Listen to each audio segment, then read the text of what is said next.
premier video show where we share the success journeys of the elite and learn about the pivotal moments and decisions that shape their paths to prominence. I'm your host, Nancy Erickson.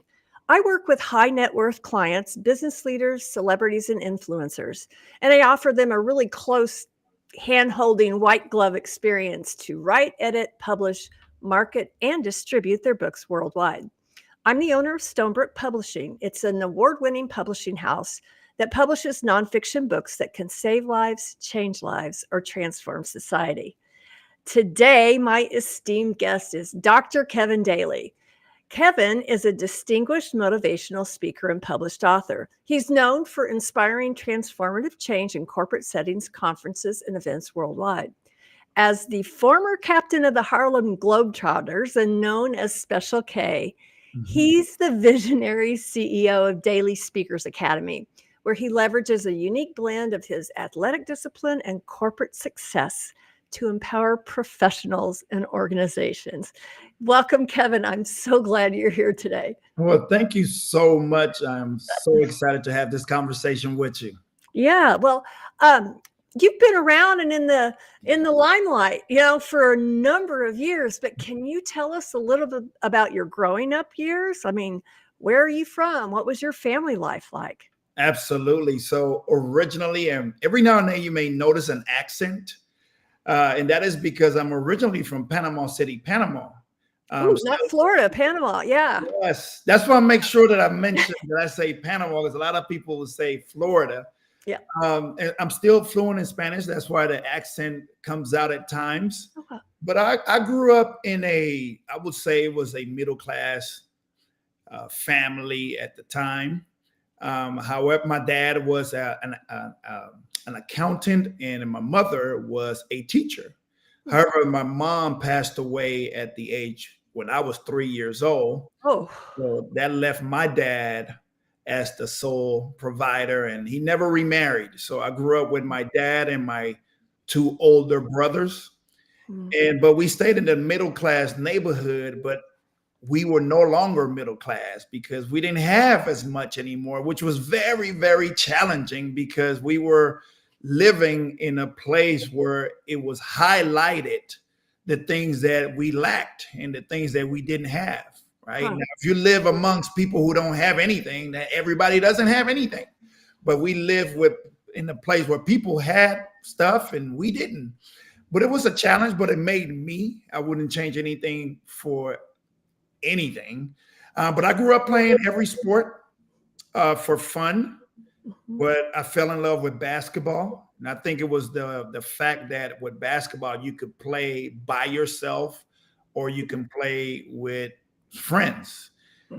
I was trying to use basketball as an outlet, and my friends didn't always want to play basketball like I did. So I said, forget it. I'm going to go play by myself.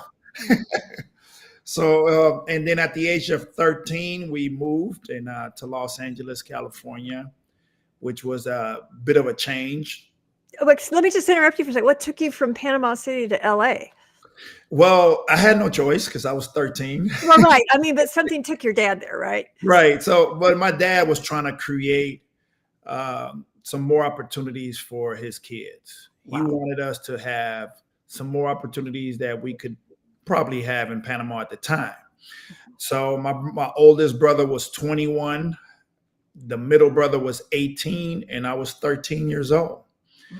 So it was a lot of fun. Obviously, there were some challenges there with the language barrier.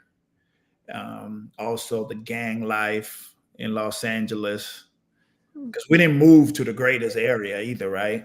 Yeah. But love LA to this day, love Panama to this day. Well, so there's a gap here between where you were in Panama and loved to play basketball, and then you're in the Harlem Globetrotters. Okay, fill in that gap for us, because obviously you were really good and really athletic, and it's almost like dancing. It's like choreographed almost out there with the Globetrotters. So how did you get there?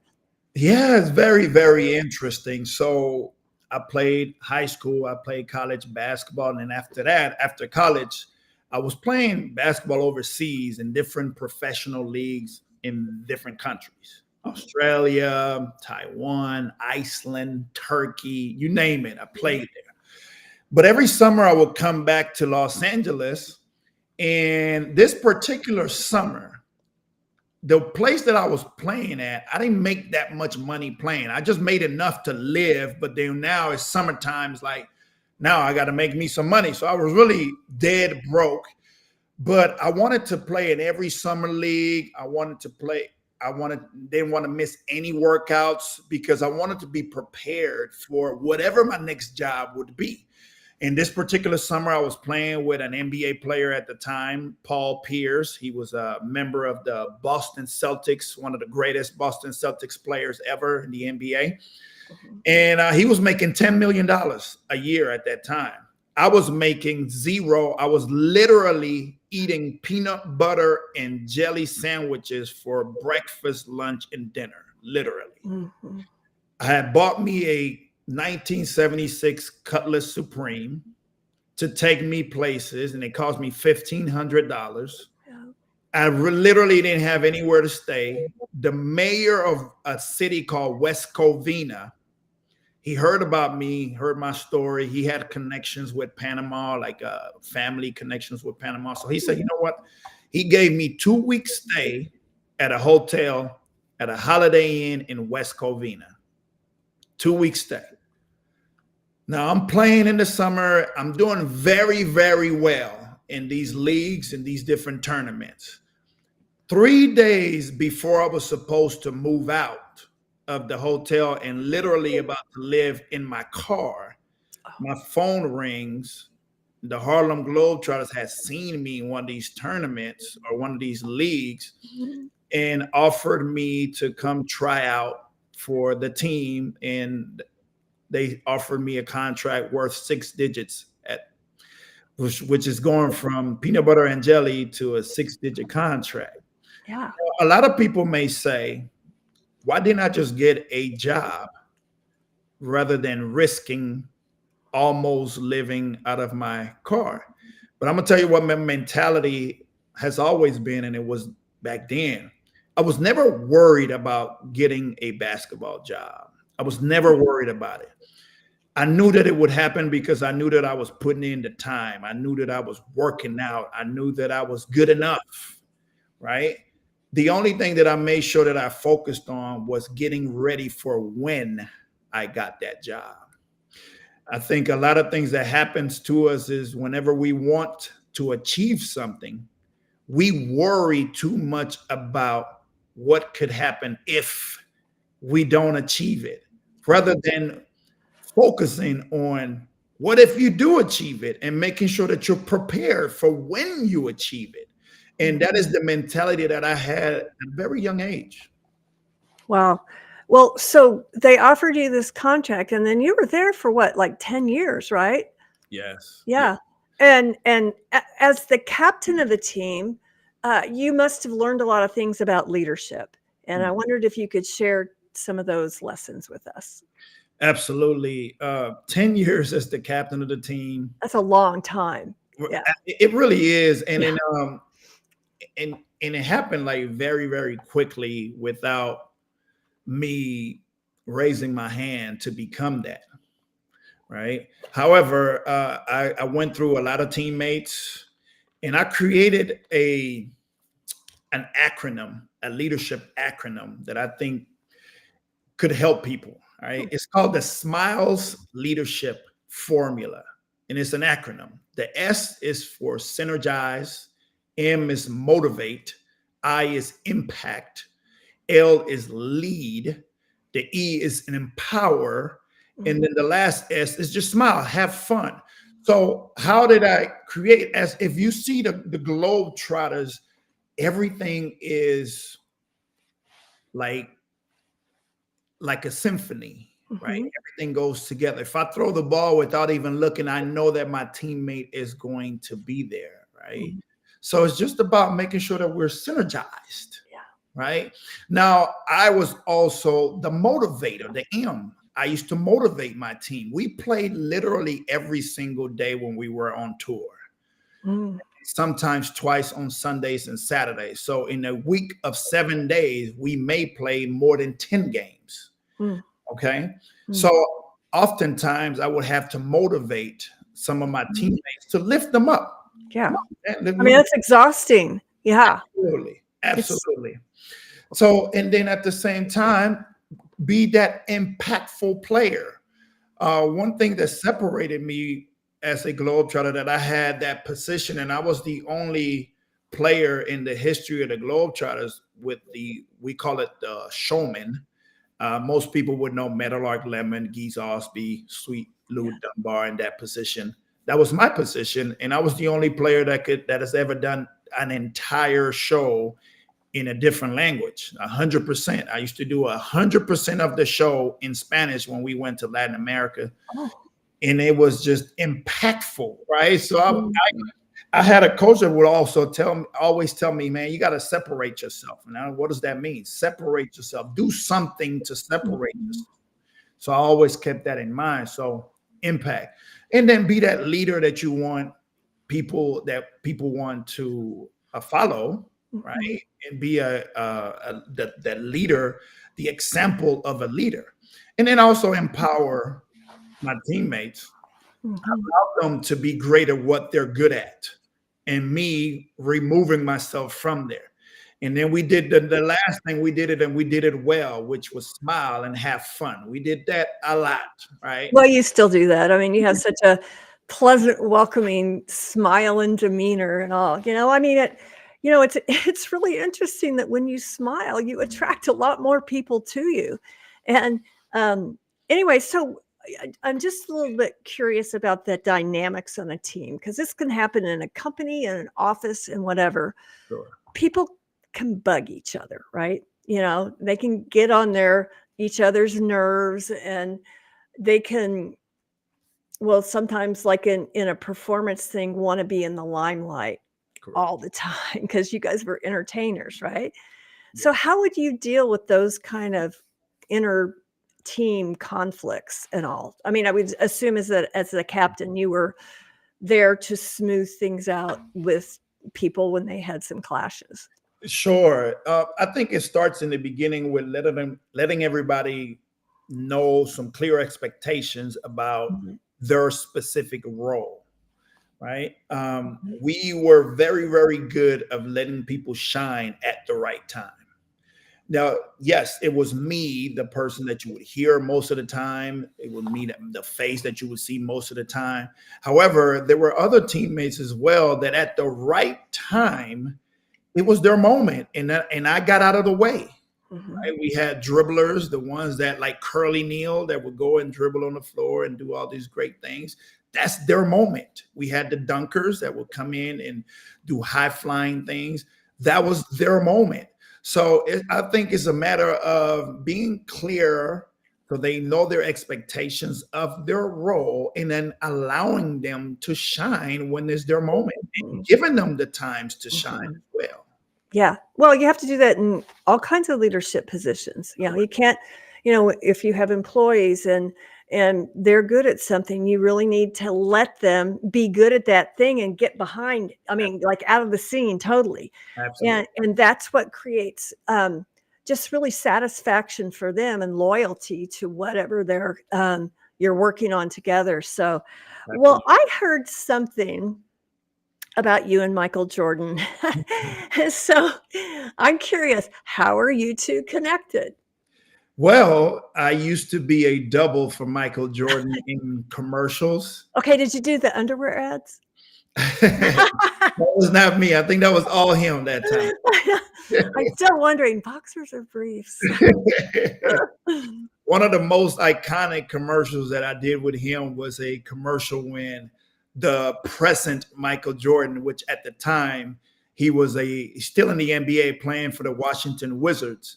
The present Michael Jordan was playing against the old Chicago Bulls Michael Jordan of the 90s. They were playing one-on-one, trying to decide which one was better. So I happened to Younger man and a little yeah, bit older guy, yeah, so so I happened to play the younger version of cool. Michael Jordan, and it was so much fun because he's my Mhm, favorite athlete of all time. I had never even seen him in person. And the way that I first meet him is when I have to literally play one-on-one for real against Michael Jordan. That was my introduction to Michael Jordan. I mean, play to win or play to just so he has a partner to make him shine and look. No, playing like two competitive guys Oh gosh. playing against each other, which was it was a lot of fun. We did that one, took us 3 days to film.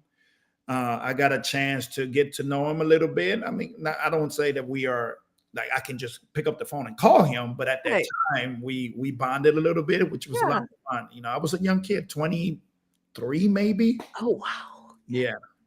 That's cool. Um, so it took you 3 days to film it, and so 10 years as captain of the Harlem Globetrotters, and when did that tenure end? So that ended in 2014. Okay, so 10 years ago, right? Yeah, yeah. Mhm. Wow. Yes, it's been 10 years. Yeah. So tell us what you're doing now and how you got into that, because I mean, you're obviously a leader and, people like to follow you, you know? I mean, you've claimed your place that, but I think you've also extended that into the business world. So can you tell us a little bit about what you're doing now? Yeah, so when I retired from the Globetrotters, as Globetrotters, we did a lot of inspiring of people. A Mhm. lot of I will say about 75% of what we do as Globetrotters was inspiring and impacting people. So, and Mhm. that really, really warmed my heart that I wanted to continue doing that as a Mhm. motivational speaker. Mhm. However, in the beginning, I failed, not because I wasn't good on stage, but I failed because I didn't know the motivational speaking business Yeah, side of and it is a business. There's a it. Mhm. rhythm to it, right? Absolutely. Mhm. So that forced me to go into corporate America. The first job that I had, I was 38 years old in an entry level job, right? And I was 6'5" in a cubicle, making 50 calls a day. But within Like a 6 call center kinda it thing, or was it wasn't outside sales or outbound sales? it was a physician recruiting Oh, company where we help place doctors in temporary jobs. oh, sure. And within 6 months, I was promoted into a higher position, which was a company record. And they Oh, literally had a plaque on the wall with my name on it, right? So I said, wow. And then after that, I stayed there a year and a half, and then I moved to a different company. And they were just getting out of the startup phase at the time when I joined. I was employee number 26. oh, And I started in the sales. I was a salesperson, and then I was able to gain different positions. I became sales trainer. I was a manager, and then I ended up as the senior director of sales and working with some great, great people. And eventually, I had a hand in the company reaching a $2.2 billion evaluation. Now, while I was doing that, I was still speaking, but eventually I said, you know what? I've learned so much by being in corporate America. And mhm, I learned how I had these attributes as an athlete that were transferable into corporate America. Let me go back to corporate and speak on some of these things. Because what I noticed was that I was passing people in the ranking order that mhm, had way more experience than me. hmm. So I was wondering how was I able to do that? And I think it was just because I had that same athlete, high achieving athlete mentality, which is, get up after you fall down, setting goals, Mhm. reaching those goals at any means necessary, being able to get along with teammates, having those leadership skills. So now what I do is I get hired to speak as keynote in different annual Mhm. events, corporate events. Associations will bring me, and even some companies will bring me to for some leadership training for their leaders as Oh, well. wow, yeah. And I'm still continuing that same impact that I started as a globetrotter. So it's been a lot of fun to see people just move and be in a different position than when I first started working Yeah. with. I think that's fabulous. And I think people will initially be drawn to you because of the Harlem Globetrotter, banner, but then you have so much to offer. And I would think that that would have been really great training for a speaking career because you're already an entertainer Right. and you know how to handle yourself and to talk in front of people. And do you ever do your speeches in Spanish? I've done it before when the audience, Yeah, well, obviously it has to be the right audience. Yeah. but I'll tell you what, you mentioned the entertaining piece, and that's what I like to make my presentations super engaging. Hmm. People are going to walk away with some actionable things that they can do, Mhm. but they're going to be engaged throughout the entire presentation. And obviously, as a globetrotter, they have to laugh, right? I have to make them laugh. One thing I do keep away from them is the bucket of water. If you're familiar with what I mean, but I do keep that away from the audience. Good. Yeah. Oh gosh. Well, invariably, those of us who have been in business for a number of years have had some pivotal moments where things could really have gone in the wrong direction. Did you have any times like that, Kevin?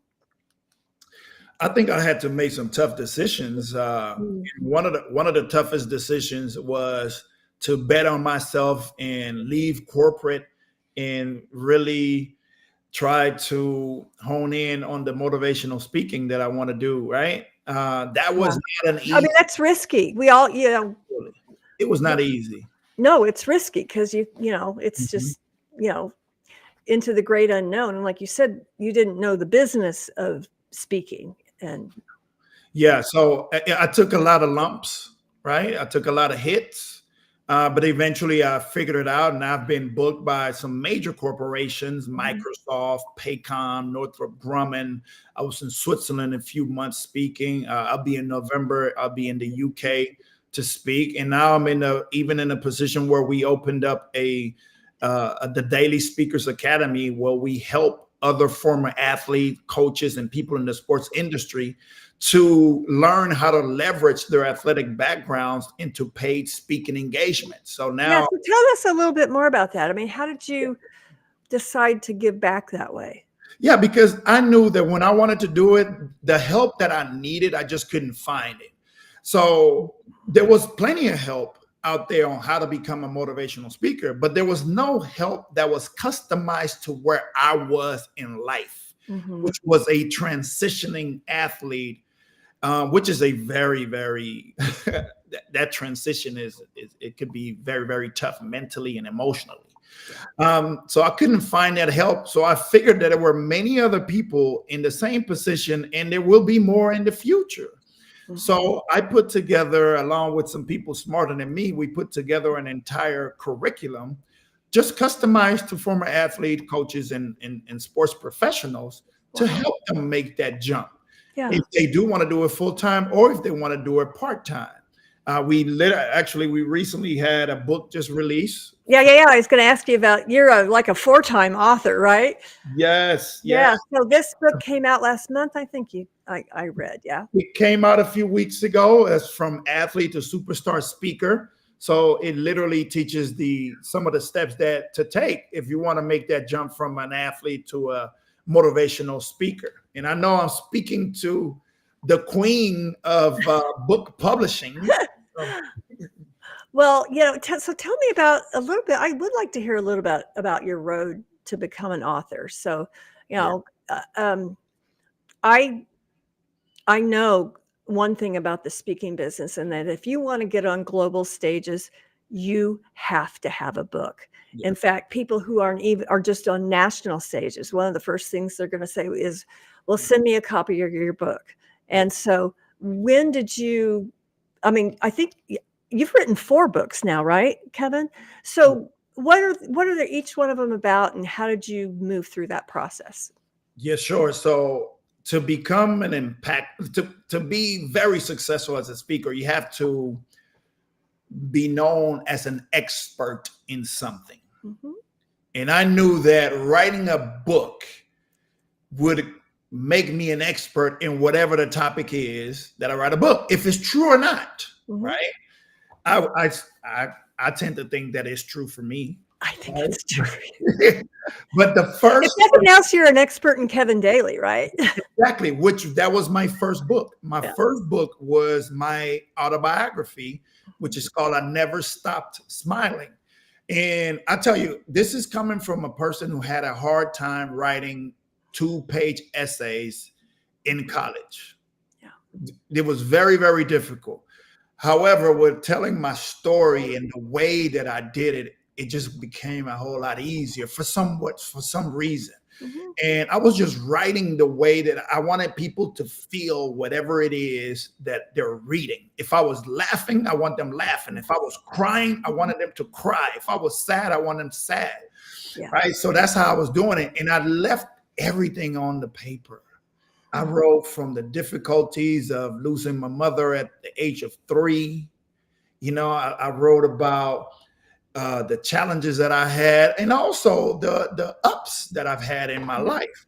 And to my surprise, that first book, it won an international award, the Reader's Favorite Gold Medal Award for its category. Are you familiar with the Reader's Favorite? Yeah, I am. And congratulations, because that's quite an accomplishment. So, uh, Thank you so much. we always, and so, writers write to be read, so we want to not only be read, but we want it to be well received. So Yes. that was incredible, an accomplishment for your first book. Oh my goodness. And it gave me so much confidence. So from there, I wrote some leadership books based on the Mhm. formula that I shared earlier. Yeah. I wrote the book on that, and then I wrote a workbook to go along with that Hmm. leadership book. It's called the leadership book is called 1 + 1 = 10. And then the latest one is the one about the from athlete to superstar Mhm. speaker. Yeah. Yeah, and it's every book has its purpose, right? But Yes. it's been a journey, and I tell people all the time, writing a book could be, it could look like it's such an overwhelming task, and it may turn out to be that way. However, if you're following some strategies and different things, and I'm Yeah. sure you teach your people, it becomes a little bit more believable and doable. Yeah. A lot of people, uh, um, they want a bigger audience. And in order to have that, you need a bigger platform. And a book is a perfect way to achieve that. But then they're like, I don't know what to do. And I was like, "Well, I know what to do." Yeah, And we just take you through these little step by step by step by step by step process, so that over time, you're crafting a really outstanding, what I call a high impact nonfiction book. 'Cause, you want your book to create a change in the reader. yeah, You don't want them to be the same after they've read your book. You right. want them to be motivated or changed or have, new insight, new confidence, whatever, kind of like what your books are like. But it's really, if you have a process, then it's not hard. But if you've never done it before, it can seem really daunting. The other Correct. thing people often say is they don't think they have time to do it. And they're like, oh, I want a ghostwriter. And I'm like, actually, you probably don't, because you'll probably end up spending more time with a ghostwriter than if we go through this process. And one of the things that I think is important is that if you're using a ghostwriter, often they don't go deep enough. I mean, the book is only going to be as um, fulfilling as the questions that they ask. And Yeah. so, anyway, so I love helping people do that. And I'm, thrilled that you have a new book out. And obviously it has, you've needed that as part of your speaking career as well. It's So, been extremely helpful. yeah. So how would you say, Kevin, that you are using your impact and your influence to really make the world a better place, to have a great impact? Well, there's several ways, but I'll just hone in on the impact that I'm creating, or that I'm doing with the former athletes. When you're making this transition, now you Are got they scared, Kevin? oh, absolutely. Mhm. Absolutely. You're scared, you're lost, you go through some depression. I bet. Now, Yeah. It's like, I would think it's like it's a grieving time, I would think. yeah, I'm not saying every single one of them, but I will tell you this, that the majority of athletes making that transition, that happens. It happened to me. Mhm. You got to think about it. You spend your entire life dedicated to this sport. And now, let's say you are 20 something or early 30s, that is over, and you have the rest of your life to live. Now, most of us don't think about what we're going to do next. We should, Yeah. but most of us don't, because we were living in the moment of, Yeah. I have to be great to play next year and the following year and the following year. So I'm giving them some tools and a roadmap. If this is something that they want to do afterwards, I did some research, and one of the top 5 things that former athletes want to do after they retire is becoming a motivational speaker. Mm. Right. So these are the tools that we give them through our coaching program. And it's been fantastic to Yeah. see the transformation, and just to see the confidence level just Rise. rise from the time when we first had a conversation with them. Right. Yeah, they need to know they still have a place in the world, right? And when you retire from something like that, you're young and you need to have a next step. And even if they take that step and they do it for a little while, but find something other little niche along the way, Correct. you've helped them to just make peace with where they are in life and go forward. So, is it like, billionaire athletes? Because not all the athletes make, millions and millions of dollars. So there's a Mhm. lot more of them who are professional athletes who are on the lower end of that pay scale. There's more, absolutely. So we work with former athletes that some of them didn't even play pro. They played in college Oh, or okay. some professional. Mhm. And honestly, those that are millionaires and multimillionaires, they're better. They don't need me, because Okay. they don't need to Mhm. follow the same steps. Because guess what? If they have that much money, most likely they are very famous, Yeah. and all they have to say is, "Hey, my name is such and I such," want to do this.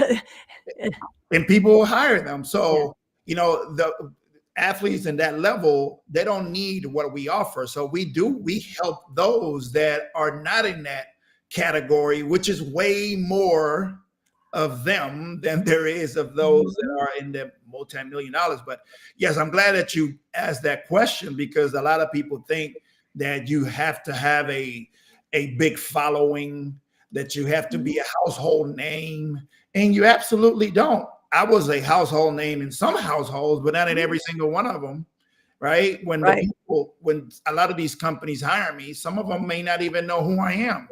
Every now and then I run across somebody and say, "Oh, you Special K," which is super cool, but it's Yeah. not something that I can depend on. Right. Yeah. So yes. Yeah. Well, I love that. People need a path. They need to have something to follow and somehow to get from where they are here, which may feel very vacant, to Absolutely. where they're going. So, well, Kevin, to wrap it up, I want to ask you a few rapid fire questions Ooh, to we help the audience get to know you. So, are you ready? ready. Okay. Cat or dog? Dog. Coffee or tea? Tea. Summer or winter? Summer. So, Netflix or movie theater? Both. Both, yeah. Okay, casual night in or fancy night out? Casual night in all day. Yeah. Window or aisle seat? Window. So I don't With get, those long legs? yeah, because I don't like being bumped when I'm asleep. So I go with the window. Okay, morning person or night owl? Night owl. Okay, wow. Well, so what's your guilty pleasure?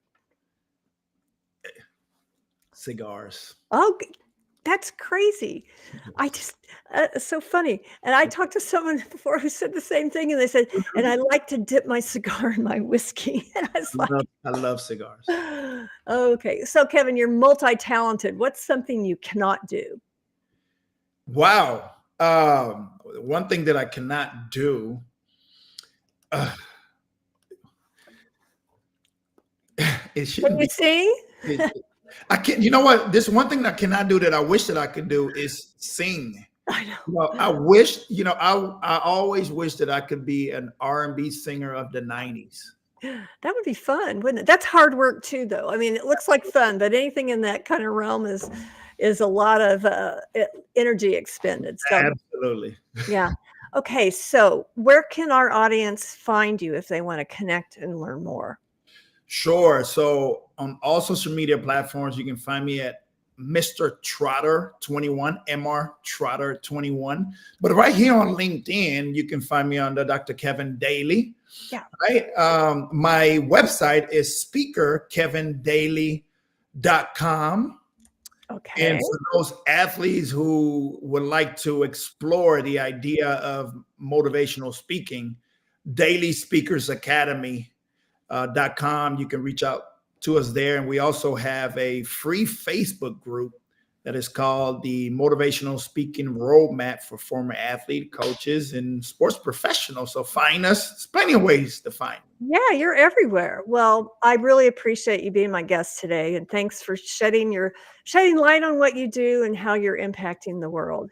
So, if you or someone you know wants to write a book, you can find my contact info in my LinkedIn profile, and there's a link to schedule a strategy session with me if you just want to chat about book ideas. Thank you so much to our audience and to Kevin. You've been watching Masters of Influence with Nancy Erickson. See you next time.